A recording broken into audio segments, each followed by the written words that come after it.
Dios hizo al hombre de barro. Al menos eso dice el Génesis. Metáfora o no, esa frase relaciona la tierra con nuestra naturaleza más corpórea.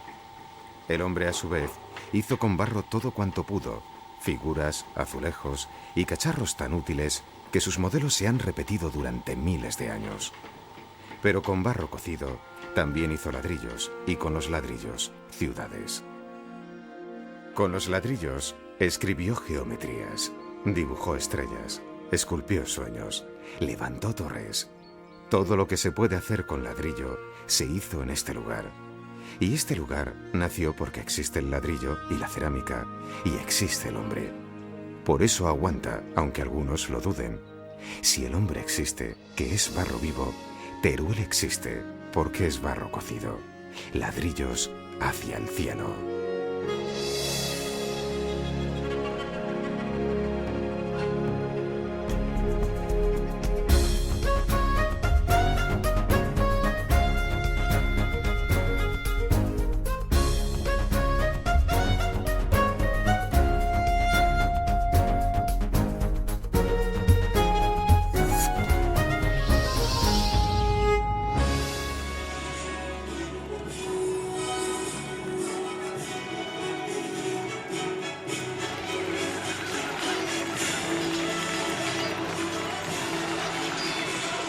Teruel existe desde hace mucho, al menos desde la Alta Edad Media.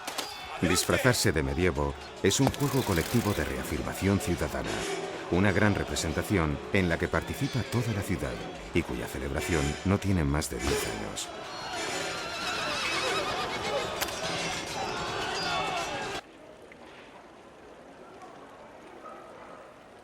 Plaza del Torico.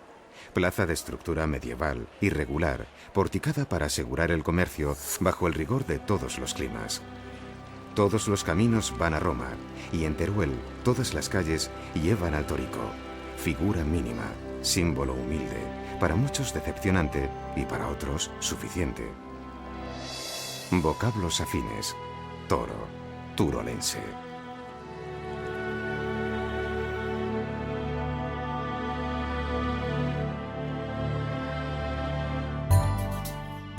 Gusta mucho tener un principio mítico. Un toro junto a una estrella es una señal para un rey que quiere fundar una ciudad sobre un cerro estratégico. Teruel fue conquistada a los musulmanes en el año 1171 por el rey Alfonso II el Casto. Disfrutó de una época de esplendor en el tránsito de los siglos XIX al XX. Sin embargo, casi fue olvidada en la segunda mitad del siglo XX, pero ha renacido, ha llamado a las puertas de su propia historia y ha afirmado con contundencia: yo existo.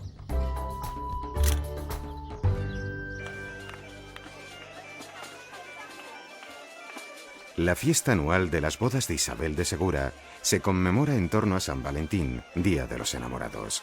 Se trata de una representación colectiva de los amantes de Teruel.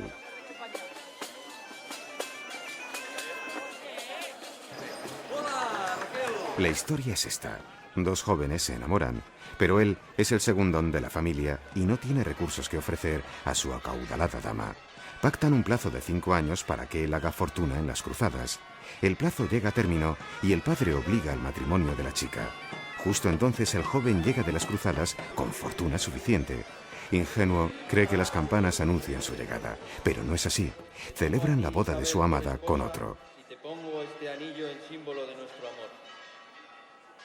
En su encuentro le pide un beso que ella, mujer recién casada, no puede darle. Él muere de amor, o de pena, o de las dos cosas. Ella corre hacia él, besa el cadáver, muere también al instante.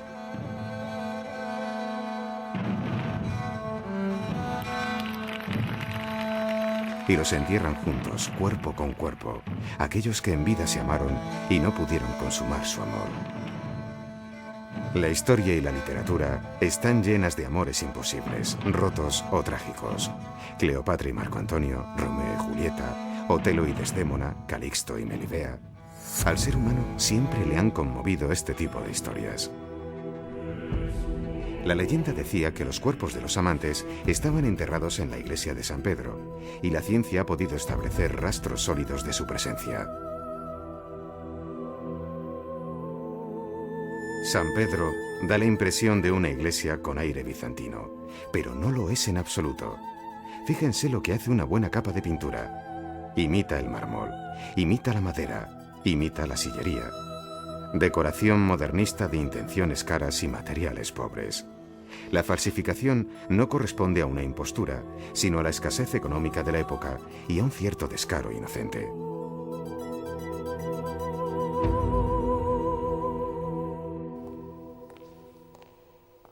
La iglesia de San Pedro es el típico ejemplo de iglesia fortificada. Por el ámbito podemos repetir el caminar obsesivo de los cuerpos de guardia rodeando una y otra vez el perímetro del templo. Pero lo mejor de San Pedro es su torre. Se trata de la torre mudéjar más antigua de toda la ciudad, desde cuyo campanario se llamaba al culto, a la defensa o a sofocar el incendio, y cuya puerta taladra su base de lado a lado y marca la frontera entre el barrio cristiano y el barrio judío. 3 detalles de la torre: la mano de Fátima, las llaves de San Pedro y la rueda de la fortuna, símbolos de la religión musulmana, cristiana y judía, muy cerca unos de otros, signo de clara vecindad. En el recinto de San Pedro hay un museo dedicado a los amantes. No se sabe cuánto se exageró la historia, pero algo cierto debió ocurrir en Teruel en aquel lejano siglo XIII. Juan de Ávalos logró un dramatismo conmovedor. Las manos están cerca, pero no se llegan a tocar. ¿Hay mejor metáfora para expresar un amor imposible? El hecho es que bajo las tumbas se conservan las momias de un hombre y una mujer, cuya datación, gracias al carbono 14, pertenece con exactitud a la misma época en la que se sitúa la historia de los amantes.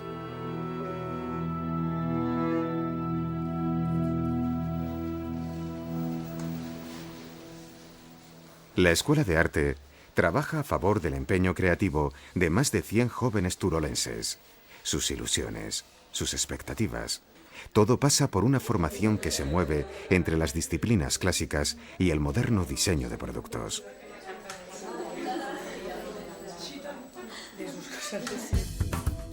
El arte de Teruel tiene un nombre propio: mudéjar. Mudéjar significa aquel al que se le ha permitido quedarse. Se trata de arte cristiano hecho por los musulmanes, aquellos que iban quedando en la retaguardia de la Reconquista. Eran buenos albañiles que trabajaban rápido, con materiales baratos y resultados precisos. En nuestro idioma, una gran parte del argot constructivo son palabras de etimología musulmana: alféizar, zaguán, azotea, zócalo y un largo etcétera. Hay que subrayar que, a diferencia de otros movimientos artísticos, el mudéjar es un arte único, solo desarrollado en nuestra península, y Teruel es uno de sus hitos.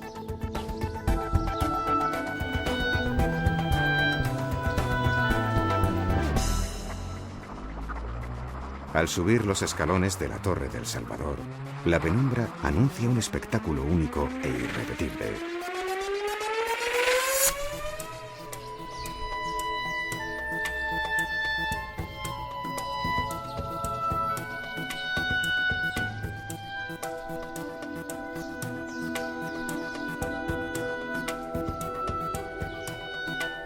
Desde esta torre se ven las otras. Desde las otras se ve esta. Un juego de reflejos e insinuaciones en el que cada torre es idéntica a sí misma en los 4 lados y a la vez diferente a las demás. Esta vez agradecemos el pequeño tamaño de esta ciudad de menos de 35.000 habitantes. Los grandes edificios que la ciudad nunca tuvo nos permiten apreciar las torres de una manera casi idéntica a cuando fueron construidas hace 600 años.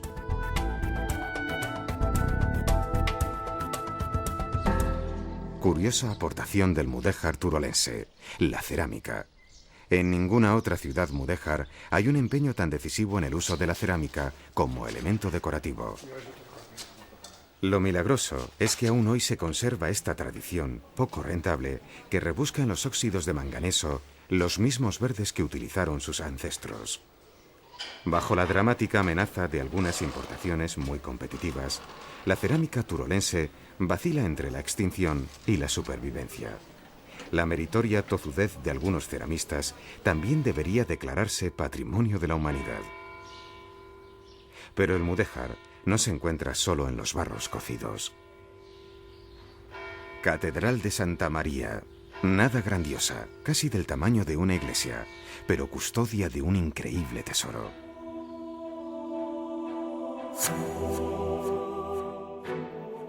El tesoro no es su magnífico cimborrio mudéjar ni el retablo de madera renacentista.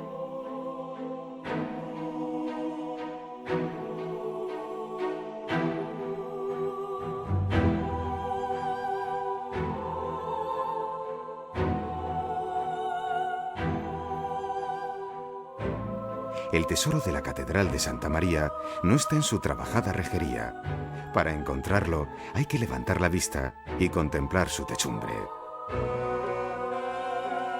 Gracias a que hace unos siglos tuvieron el dudoso gusto de tapar la techumbre y no destruirla debido a su funcionalidad, hoy se conserva en un estado excelente.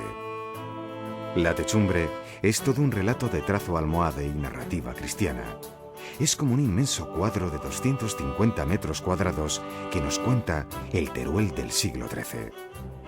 Una curiosidad que se anticipa en muchos siglos a lo políticamente correcto. El número de figuras masculinas y femeninas en toda la techumbre es idéntico.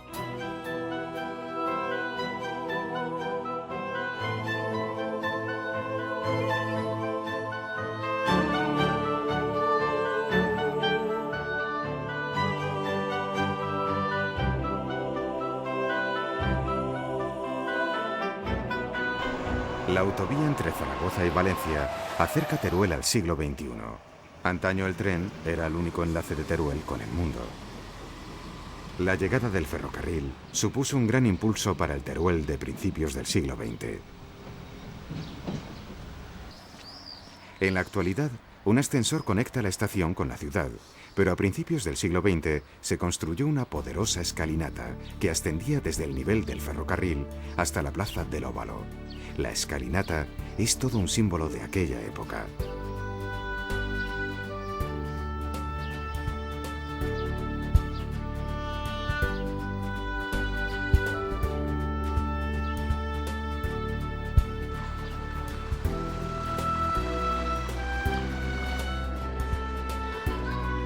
Teruel tiene otras plazas cuyos pórticos tal vez se remonten al medievo, pero en todas las épocas las plazas porticadas insisten en los rigores del clima.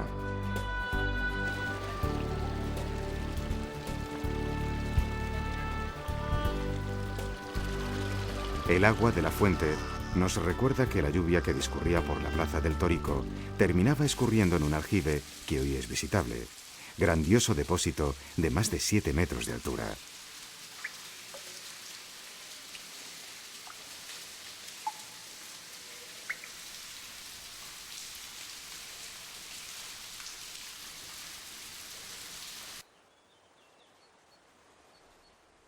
Pocos saben que el río Turia nace justamente a los pies de Teruel, en la unión de los ríos Guadalaviar y Alfambra.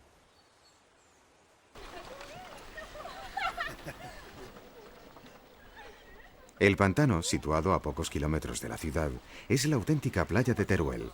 Con frecuencia la fama de sus inviernos hace olvidar el rigor de sus veranos.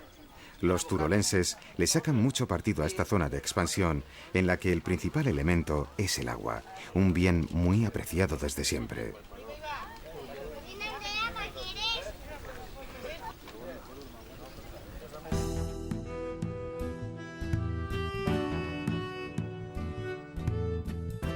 Arriba acueducto, abajo viaducto.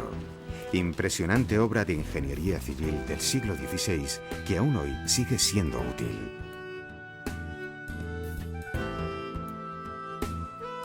Teruel no es una ciudad llana, ni mucho menos. La ubicación de barrios en distintas colinas obliga a la existencia de puentes. El viaducto se construyó a principios del siglo XX y hoy es paso exclusivo para peatones.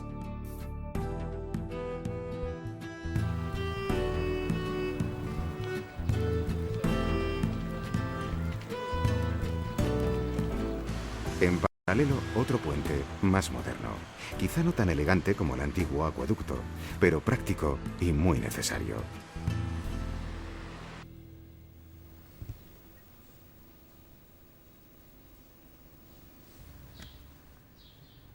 El jamón de Teruel tiene tanta fama como su frío. Ambos están indisolublemente unidos. De hecho, el clima seco invernal durante el periodo de curación es el ingrediente que lo hace único. Bien cortado, bien servido y mejor comido. Su jamón es mucho más conocido que su escuela de hostelería. Pero lo cierto es que esta pequeña escuela situada en el corazón de la ciudad es un centro de aprendizaje y desarrollo del Teruel contemporáneo. Algunos grandes cocineros proceden de ella. Apreciamos los matices, acto seguido vamos a oler y ya la prueba definitiva es gustarlo. Cogemos la copa, introducimos un poquito en el paladar.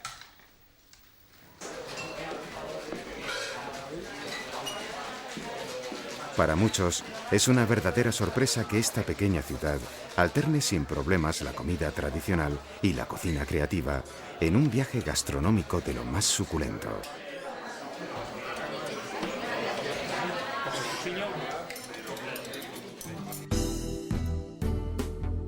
El Palacio de Congresos es una apuesta de nueva arquitectura y un reto para una ciudad como Teruel que entra en el competitivo mundo de los congresos y las ferias, al que parece que en los últimos años se han apuntado muchas de las ciudades de nuestro país. Sin embargo, Teruel tiene una propuesta muy consolidada, Dinópolis, el único parque temático de nuestra geografía dedicado a los dinosaurios.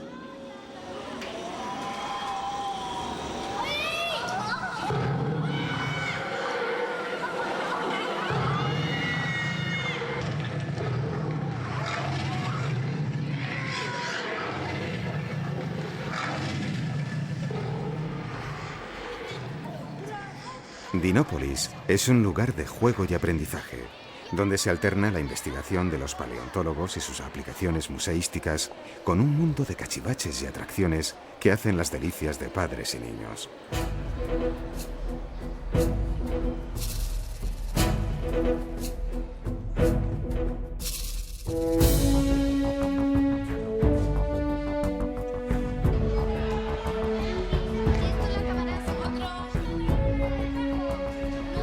Los niños se lo pasan en grande en un parque temático donde cabe el aprendizaje y el juego.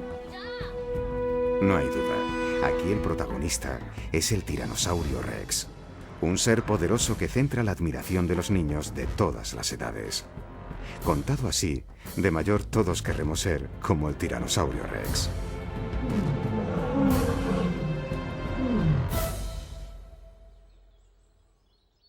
Lo más interesante es que toda la región está llena de huellas de dinosaurios, huesos y restos de aquel mundo remoto.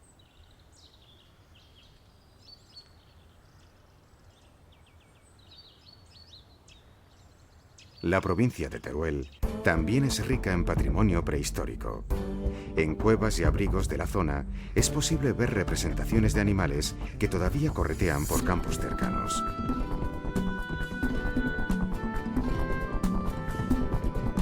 Teruel es una provincia bastante despoblada, en la que sin embargo se encuentran algunos de los pueblos más bonitos de España. Albarracín ocupa con propiedad uno de los primeros puestos.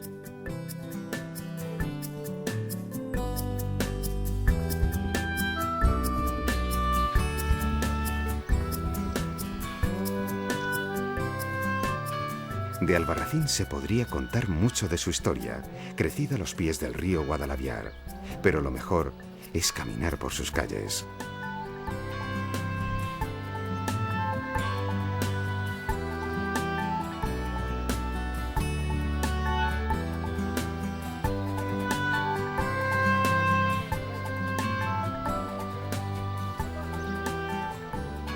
Pasear por las calles de Albarracín es disfrutar la variación sin igual de los matices terrosos de sus fachadas, fijarse en los detalles o detenerse frente a los imaginativos llamadores de hierro de sus puertas.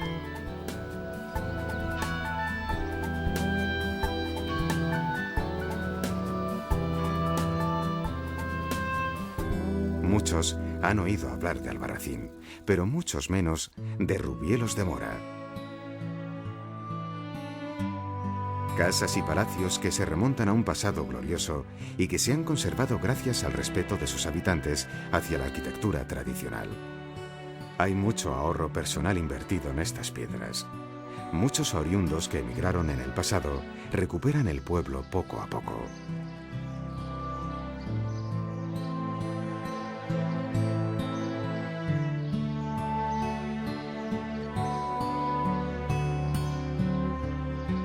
La vida nos sorprende cuando traspasamos el umbral de una de estas casonas de Rubielos y descubrimos un interesante museo de pintura abstracta. El pequeño museo tiene obra de Salvador Victoria, además de otros pintores coetáneos.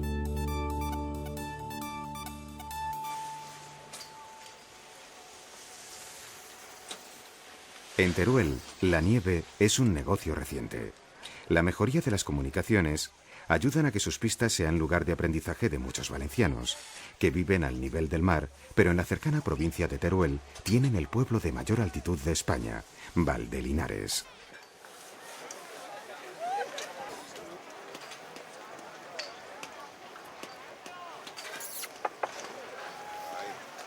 La piel del San Bernardo entrecruza el blanco de la nieve y el negro del carbón. Además de esquiar, los turistas tienen ocasión de hacer un recorrido por una de las muchas galerías abandonadas de la cuenca minera turolense, hasta hace poco en activo. Aquí os presento a Curro el andaluz. Mundo desgarrador, en lo que no hace falta tener una sensibilidad muy acusada para percatarse de las especiales condiciones de dureza y peligro de la vida minera.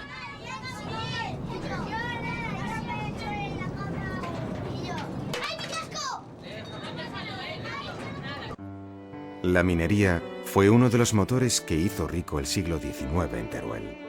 El modernismo, que era el estilo epatante del momento, aparece en algunos edificios del casco antiguo. Entre todos los edificios modernistas, en la Plaza del Torico hay dos viviendas que destacan. Ambas fueron obra de Pablo Monguió, discípulo directo de Gaudí.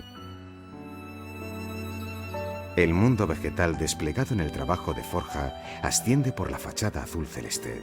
En la parte alta aparece sin disimulos el ladrillo, en lo que parece un homenaje al mudéjar. Mucho en Teruel se construyó en neomudéjar. Con persistencia, la ciudad retorna a su origen mestizo. Muchas ciudades tienen una colección más o menos interesante de arte sacro. La de Teruel es excelente.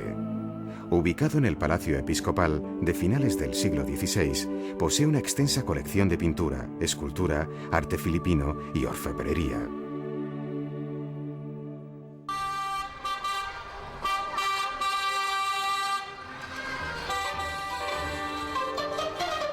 Más allá de los museos, la animada vida cultural de cualquier ciudad española está salpicada de sorpresas de última hora. Durante unos minutos, la alegría de las danzantes retumba en toda la plaza. Todo nos recuerda que las viejas piedras están empapadas de resonancias invisibles, gestualidad de la historia colectiva, cuyos útiles han ido guardándose en un hermoso edificio del siglo XVI. En el Museo Provincial duermen arrumbados los objetos del pasado, un pasado que hoy nos resulta lejano y sorprendente. ¿No es increíble que construyesen una máquina de tamaño tan considerable para confeccionar espaguetis? ¿Era necesario proteger las alpargatas de la nieve? ¿Había pastores que ya disponían de una cubertería plegable hecha de hueso? El museo redobla su interés con una farmacia de época que en su día fue trasladada pieza por pieza desde su lugar de origen, pero también conserva vestigios de un pasado remoto en el que destaca un mosaico romano.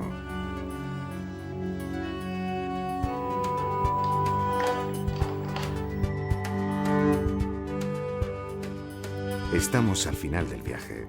En la habitación del hotel, cuya puerta se abre con una tarjeta de plástico, la máquina fotográfica, naturalmente digital, nos golpea la memoria con objetos que acabamos de ver en el museo. Diseños perfectos, funcionales y ergonómicos. Aunque estas modernas palabritas, entonces, no se utilizasen en absoluto.